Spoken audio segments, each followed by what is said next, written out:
सभी दोस्तों को प्यार भरा नमस्कार। उपन्यासों की इस श्रृंखला में आप सुन रहे हैं मानस का हंस, अमृतलाल नागर द्वारा रचित उपन्यास। ये 10वां भाग है। मोहिनी चतुर खिलाड़ी थी, किंतु आज वह भी कहीं अपने आप से खेलने गई थी। बीच बीच में उसकी दृष्टि घूमकर तुलसी को देखने लगती। दृष्टि मिलते ही तुलसी के चेहरे पर मुस्कुराहट खिल उठती थी। मोहिनी कभी मुस्कुराती और कभी उसकी आंखें तुलसी को मुस्कुरा के बरसने लगती। उसके नयन संकेतों से सावधान होकर तुलसी भी मेधा की ओर देखने लगते, किंतु कुछ ही क्षणों में फिर वह मोहिनी के मोह जाल में फंस जाते। अब तक जीवन में चोरी शब्द का अर्थ न जानने वाला नवयुवक आज मन से चोर हो गया, एक ढीठ चोर। उपस्थित मंडली में कुछ नजरें इधर से उधर डोलने की आदि भी थी। उन्हें आचार्यपाद शेष सनातन जी के ब्रह्मचारी की ये ताक झांक मेधा भगत के ओजस्वी प्रवचन से अधिक लुभा रही थी। ऐसे लोगों में एक तरुण कवि भी था। वह भी नित्य के आने वालों में था। नाम था कैलाशनाथ। वह अपने पास बैठे एक अन्य युवक को कोंच कर तुलसी मोहिनी का नयन समर दिखलाने लगा। वे दोनों के चेहरों पर रसीली मुस्कानें और आंखों में जासूसों जैसी सतर्कता बार बार उभर आती थी। मोहिनी की माँ भी अपनी बेटी के इस खेल से अनभिज्ञ न रह सकी। उसने अपनी बेटी के घुटने को दबाकर उसे बरस दिया और मोहमुग्ध तुलसी की दृष्टि को अपनी आंखों की कठोर मुद्रा से डांटा। मन के रंगीन आकाश में स्वच्छंद उड़ाने भरते नवयुवक की आंखों के आगे सहसा अंधेरा छा गया। ऐसा लगा मानो सतखंडी हवेली की छत पर खड़े होकर पतंग उड़ाने वाला बच्चा अचानक ही नीचे गली में आ गिरा हो। तुलसी आत्मग्लानि से भर उठे। उनका सिर फिर ऐसा झुका कि मानो उनके गले में किसी ने भारी बोझ लटका दिया। मेरा पाप पकड़ा गया। अब वो अवश्य गुरुजी के पास जाकर मेरी अपराध बखान करेगी। कैसा गहरा धक्का लगेगा गुरुजी को। विद्यार्थी समुदाय मेरी खिल्ली उड़ाएगा। हे राम, मैंने क्या किया? मुझसे ऐसा अपराध क्यों हुआ? पर नारी को क्यों ताका? पर मोहिनी पराई कहाँ? वह तो मेरी है। छी! अपने आप को छलते हो, राम बोला। उसका स्वामी कोतवाल है। देख पाए तो तेरी बोटी बोटी कटवा कर कुत्तों के आगे फेंक फेंक देगा। तेरे कारण मोहिनी की भी दुर्दशा होगी। इस विचार मात्र से तुलसी का मन थरथरा उठा। वो स्वयं से बात करने लगा। नहीं, प्राण प्यारी रूप कमल कभी न मुरझाए। ऐसा कभी न हो राम। वह आंखें मोहिनी के मुखड़े को देखने के लिए मचलने लगी। पर देखे कैसे? अपनी बेबसी में तुलसी के अरमान घुटने लगे। सांस लेना पहाड़ ढकेलने के बराबर हो गया। मेधा भगत बोलते बोलते सहसा मौन हो गए थे। मोहिनी ने दबी कनखी से तुलसी को देखा। पीड़ा के समुद्र तल पर बैठा ये मोती सा प्रिय भला मोहिनी से क्यों कर देखा जा सकता था? न किसी ने कहा, न किसी ने सुना। पर मोहिनी अपनी ही तड़प में अपने आप ही गाने लगी। हरि तुम हरो जन की पीर, हरि तुम हरो जन की पीर, द्रौपदी की लाज राखो, तुम बढ़ाए चीर। मोहिनी के स्वर में ऐसी टीस थी कि किसी का भी मन उससे अछूता न बच सका। तुलसी शब्दों से अधिक स्वर से बंधे थे। उन्हें ऐसा लग रहा था कि जो पीड़ा वो भोग रहे हैं, वही पीड़ा उनकी प्राण प्रिया को भी सता रही है। हे राम, हे राम, अपनी चाहत में बांधकर मैंने ये क्या अन्याय किया? जिसे सुखी देखने के लिए मैं अपने प्राण तक निछावर कर सकता हूँ, उसे इतना दुख पहुंचाया। मैं सचमुच बड़ा भागा हूँ। मेरे छू भर लेने से सोना मिट्टी बन जाता है। तुलसी की आंखें भर आई। मन ऐसा उमड़ा कि फूट फूट कर रोने को जी चाहा। तुलसी से फिर वहां बैठा न जा सका। गायन समाप्त भी नहीं हुआ था कि सारे शिष्टाचार भुलाकर वो सहसा उठा और बाहर चला गया। उन्हें ऐसा लगा कि उनके बाहर आने से गाने वाली का स्वर लड़खड़ा गया। उन्हें लगा कि वह स्वर उन्हें पुकार पुकार कर कह रहा है, मत जाओ, मत जाओ। लेकिन पश्चाताप का आवेश इतना प्रबल था कि तुलसी के पैर तेजी से आगे बढ़ते ही गए। वो घर, गली, 2-3 और गलियां पार हो गई, परंतु तुलसी के कानों को मोहिनी का स्वर वैसे ही सुनाई पड़ता जा रहा था। जितनी ही तेजी से चले, उतनी ही तेजी से वो स्वर उनका पीछा करता जा रहा था। घर आया, मामा जी ड्योढ़ी के भीतर वाली कोठरी में चौकी पर बैठे थे और किसी दासी को डांट रहे थे। आंगन के चारों ओर बने दालानों में विद्यार्थीगण पाठ मग्न थे। तुलसी इस समय न किसी को देखना चाहते हैं, न किसी से बोलना चाहते हैं। सबकी नजरें कतरा कर वो सीधे तिमजली की सीढ़ियों पर चढ़ गए। अपनी कोठरी में पहुंचकर उन्होंने भीतर से किवाड़ बंद कर लिए और धम से अपनी बिछावन पर बैठ गए। मोहिनी का स्वर उनका पीछा नहीं छोड़ रहा था। हरि तुम हरो जन की पीर। भोजन का समय हुआ, पर तुलसी भोजशाला में ना पहुंचे। मामा जी ने दासी की लड़की बेला को उन्हें बुलाने के लिए भेजा। कोठरी के बाहर एक महीन मीठी सी आवाज सुनाई दी, भैया, मामा बुलाए रहे। तुलसी की आंखों में, तुलसी के कानों में शब्द तो पहुंचे ही नहीं, स्वर भी दासी पुत्री का होकर न पहुंच सका। उन्हें लगा कि द्वारे पर खड़ी मोहिनी पुकार रही है। नहीं नहीं, ये छलावा है, उठ, देख कौन आया है। तुलसी बड़ी कठिनाई से उठे। इस समय उनके मन पर एक सुंदर कोमल फूल का इतना भारी बोझ लदा था कि तन उठ ना पाता था। बाहर से बेला की आवाज आवाज पर आवाज चली, भैया, भैया, भैया। तुलसी उठे, द्वारे का बेड़ना हटाया और कपाट खोलकर बेला से कहा, कह दे बेला, आज हम भोजन नहीं करेंगे। काहे भैया? हमारा सिर पिरा रहा है बेला, इतनी बेरिया ना खाऊंगा तो ठीक हो जाऊंगा, जा कह दे। तीसरे पहर गुरुजी ने विद्यार्थी को भेजकर तुलसी के हालचाल पूछवाए। अपने होश में पहली बार तुलसी ने झूठ बोला था। उन्होंने असहाय शिरोपीड़ा का नाटक साधा। गुरुजी से झूठ बोलने की ग्लानि मन पर अवश्य चढ़ी, किंतु इस समय तुलसी अपने गुरुजी का सामना नहीं कर सकते थे। पाप और पुण्य की ऐसी गहरी खींचतान उसके मन में चल रही थी कि वह उस समय आचार्य जी से दृष्टि मिलाने का साहस ही न कर सके। दूसरे मोहिनी के ध्यान से अलग होकर किसी और बात में मन रमाना उन्हें तनिक नहीं सुहाता था। ये निरालापन उसमें मोहिनी का ध्यान अपने आप में रमाए रखने का हठ कर रहा था। अध्याय 13। दूसरे दिन तुलसी अपने मन की छटपटाहट को हठ पूर्वक बरज कर मेधा भगत के यहाँ नहीं गए।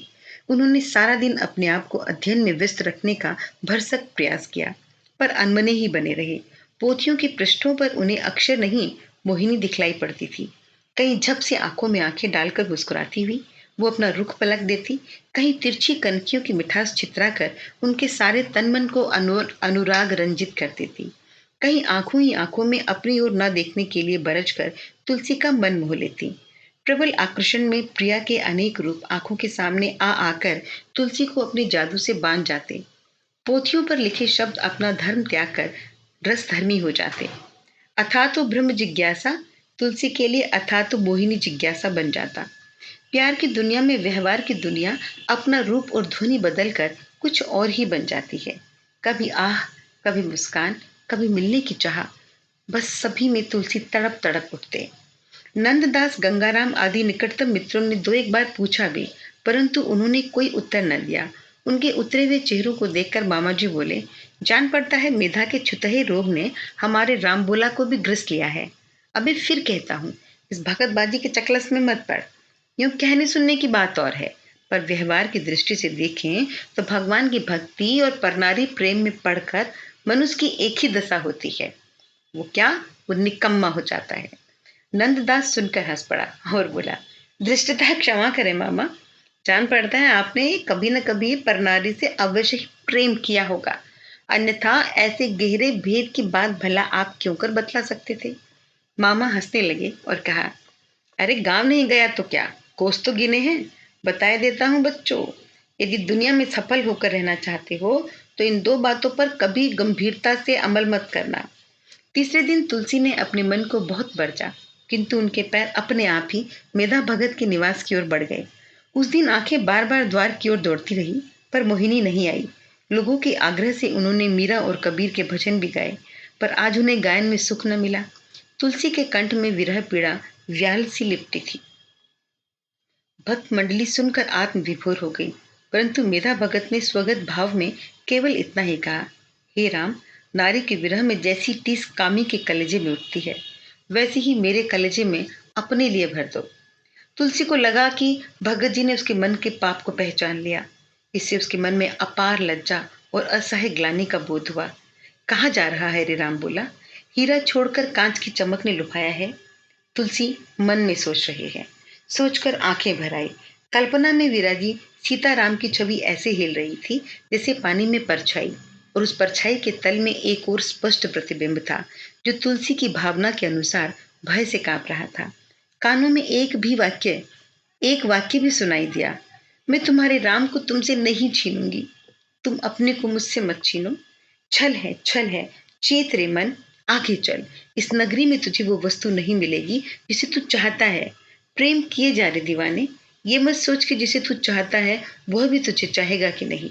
प्रेम तो अपने आप में एक अनुभव है, वो देना जानता है, लेने की कल्पना तक नहीं करता। प्रेम ऐसी मूसलाधार बरसात है जिसमें बरसात का पानी दिखलाई तक नहीं पड़ता और धरती तर तर हो जाती है। सूर्य का ताप अग्नि की लपटों सा लगता अवश्य है, पर वह जलन शीतल है, उर्वरा है। चल रे मेघ, कहीं और बरस। इस नगरी में सबके मन पत्थर हैं। वो भले ही मणि माणिक के चमकते हों, पर पत्थरों पर तेरे बरसने से भला कुछ उपज सकेगा?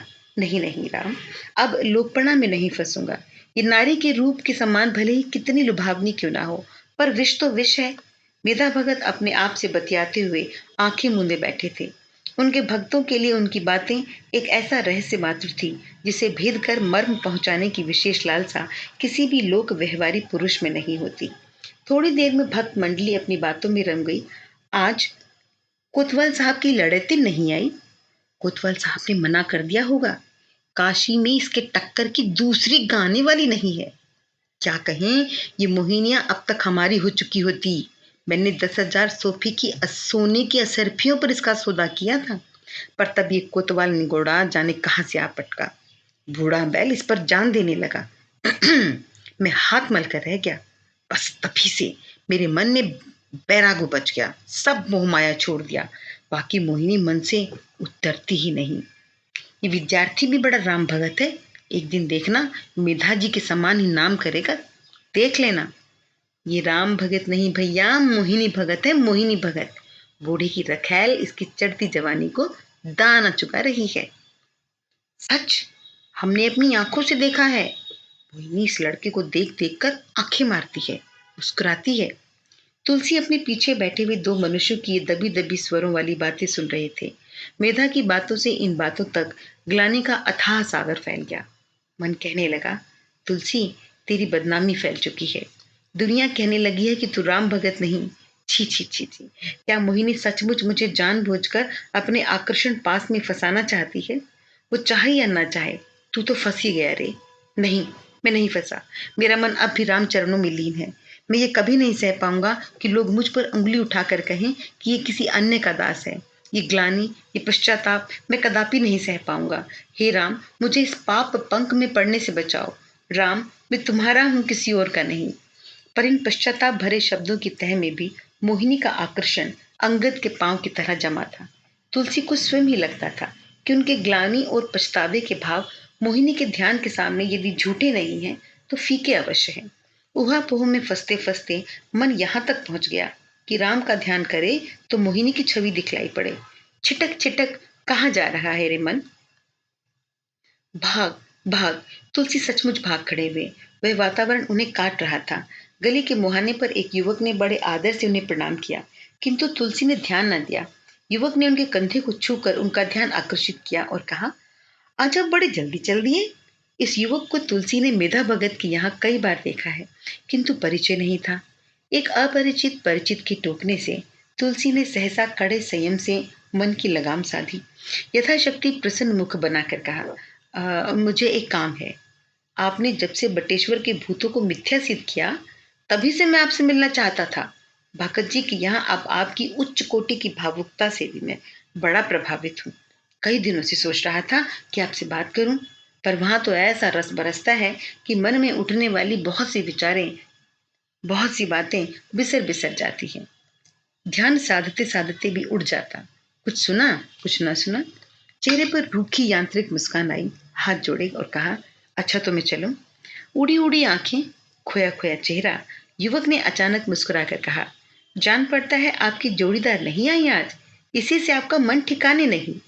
तुलसी ने चौंक कर युवक को देखा, हंसकर बोला, हमारी आयु में ऐसे खेल पाप नहीं है तुलसी। वह भी आप पर जान देती है, मैंने देखा है। आपकी तरह से मैं भी अभी हाल ही में पापड़ बेल चुका हूँ, सब समझता हूँ। वैसे भी मैं कवि हूँ, मेरा नाम कैलाशनाथ है। चोर के आगे चोरी बखान कर कवि जी को और भी घुटन दे गए कैलाश। ये सारी दुनिया तुलसी को एक पिंजरे जैसी घुटन भरी लग रही थी। उन्हें ऐसा लगता जैसे गलियों में आता जाता हुआ हर इंसान पिंजरे में बंद तुलसी रूपी केहरी को निंदा भरी नोकीले भालू सी दृष्टि से देख रहा हो। गलियों में व्यापा जगत कलरव और अपने मन के भीतर उन्हें पश्चाताप और निंदा भरे शोर सा लग रहा था। ये देखो, श्री राम के चरण कमल छोड़कर वेश्या के तलवे चाटने वाला तुलसी जा रहा है। ये तुलसी, ये झूठी पत्तल चाटने वाला कुत्ता है। ये अपने पूज्यपात गुरुओं को कलंकित करने वाला अधम कीड़ा है। इसे इसे जीवित नहीं रहना चाहिए। हाँ,